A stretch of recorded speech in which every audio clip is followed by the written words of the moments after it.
Rainwater Killer, a Haunted Library exclusive series. As I drove on Jerusalem Road, I saw a flash of vivid white lights illuminating an area just to my right across a large open field. I went from about 60 miles per hour to 10 miles per hour in a second as I mashed the brake and slid into the ditch, the front of my car facing the road and the back of the car spinning towards the field. It appeared to have been a flashlight, and I was hoping it was Keene's. I got out of the car and surveyed the area, but the field was black as the night. I couldn't see nothing. I squinted in the rain as another ray of light turned on, illuminating a tree about 75 yards out by a tree line that appeared to lead into a wooded area. There was a man in front of a tree, and he appeared to be stuck or tied with a rope. The powerful flashlight lit up the trunk of the tree and the limbs too. Officers began to pull up beside me now and assist me.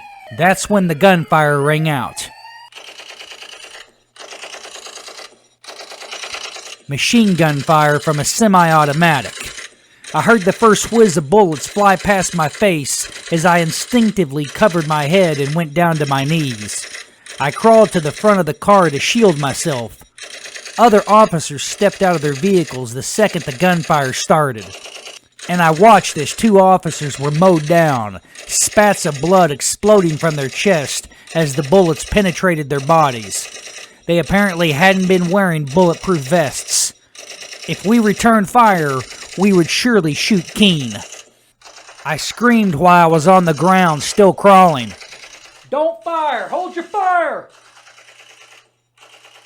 We have an innocent caught in the crosshairs! Get your heads down! Cover up! Do not return fire!"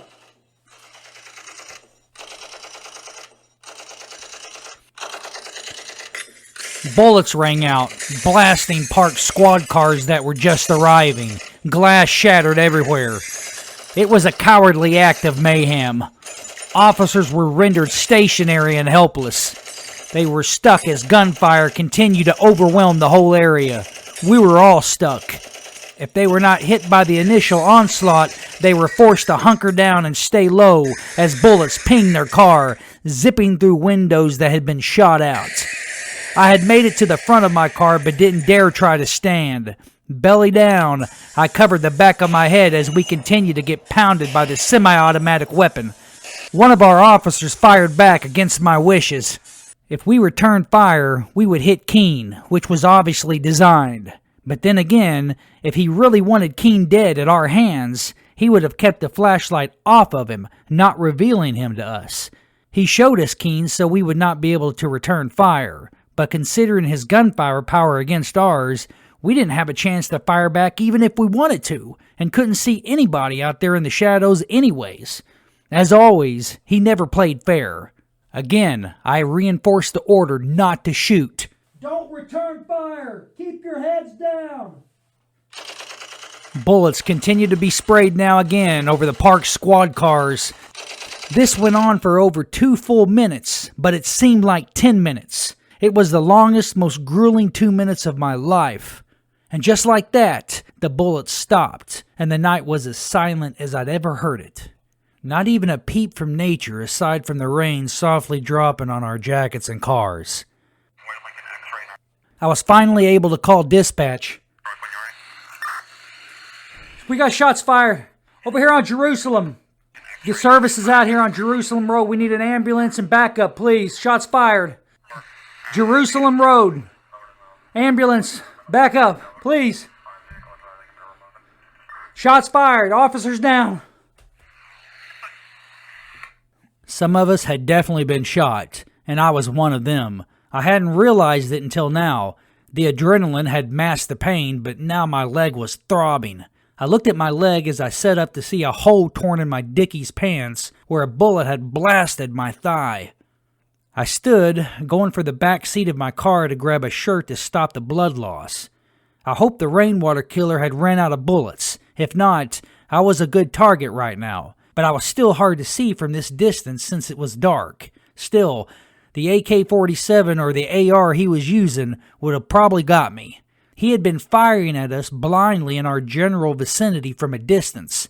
but it had to be a lot closer than I had initially thought, because an AK would probably not have been much good from this range. It was most likely an AR, which had better aim, and he was closer than I had initially thought for sure.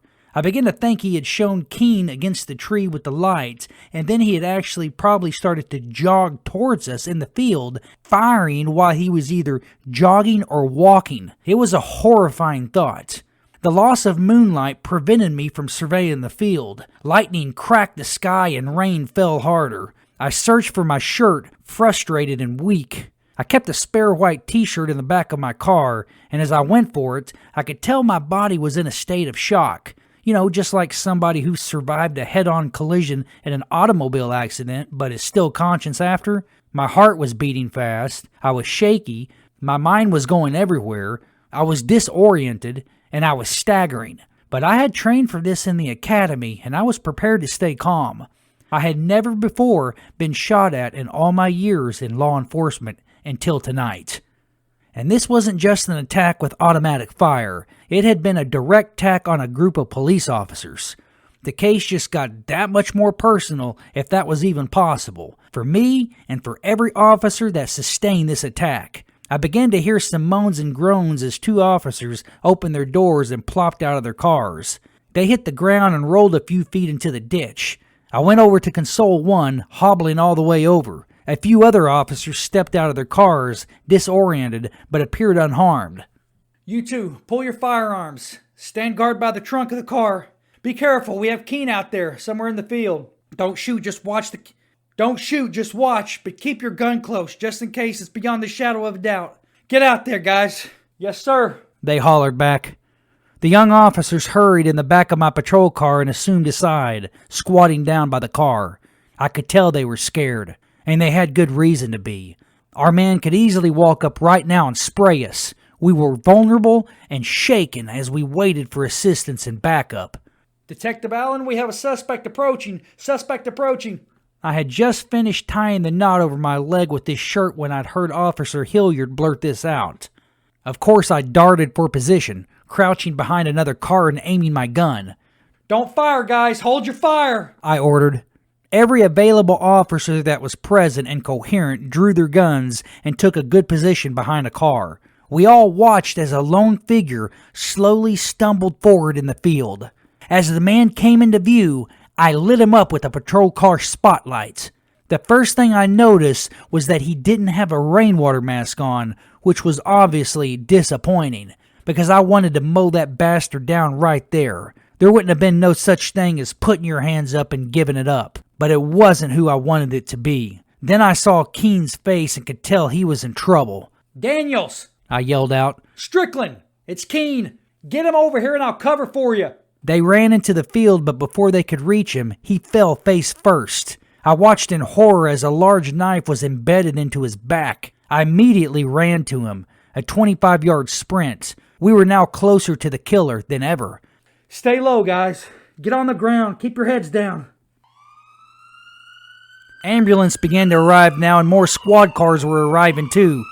Canine units were deployed as dogs were released into the field with officers in tow. I hovered over Keene as he faded in and out of consciousness. He had lost a lot of blood. The scene was pure havoc as stretchers were being pulled from the back of the ambulances. I gave one last look into the dark tree line that led into these dark woods. I said a silent prayer that machine gun fire did not start up again, because if it did, ambulance personnel would be slaughtered, along with us. There would be no way the killer could outrun them dogs, even as swift as he was. But as Keene continued to bleed out as paramedics picked him up and carefully hauled him back to the ambulance, I knew that those dogs too were going to be in for the chase of their life, because they hadn't chased anything quite like this crazy SOB, who still appeared to have unrealistic and uncanny athletic ability, strength, and endurance. I got back to my car just in time as I began to feel faint. I was still in shock, breathing hard from anxiety, and I had lost some blood. I sat down by my car until I was wheeled into a stretcher. Inside the ambulance, I could hear the rain fall. I closed my eyes as everything went black.